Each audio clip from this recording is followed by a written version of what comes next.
Ito na yung Tignuang River, Tignuan, dito sa may Real, Quezon. Pangatlong ko na rito daan sa tulay na to. Namamangha pa rin talaga ako dito. Ganda lang dito pag hapon Ganda ng kabundukan. Dito pag kayo nagkakamping kayo, meron na mabibilan dito sa may mga fresh na isda.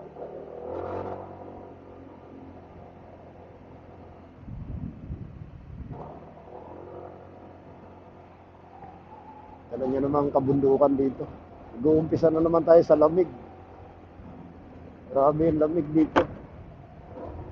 Time check is 4:18 na ng hapon. Pero makalabas tayo nito ng PAMI, mag-alas 5 na. Ayos lang yun. Hindi naman tayo nagmamadali. Hindi na ako nag-google dito kasi kabisado ko na naman to. Ganda doon sa lugar ng General Nakar. Ganda na sana kung meron makakadaan na tayo rito na dire-diretso. Kahit saan ka dumaan, Malaguna ka, papunta ng Dingalan. Palagay mo na kung madaling araw kayo aalis, kung dito ang daan nyo sa General Nakar, pwede naman daanan daw, kailang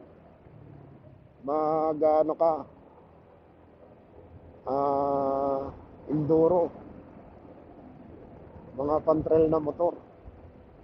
Pero pag mga ganito, hindi pwede. Sa bigat nito, hindi mo mabubuhat to. Bago ka makarating doon sa lalo pag ganito, umuulan-ulan. Ito pa rin, intact pa rin si Maxine body ko. Konting silong lang din tayo pag umuulan. Naulan dito. Araw-araw daw naulan dito sa Quezon. Tignan nyo naman yung kabundukan dito. Kung gaano kaganda. Palibutan tayo ng bundok. Ganun kaganda rin sa Quezon.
mga katropa, dito ko natatapusin yung vlog ko.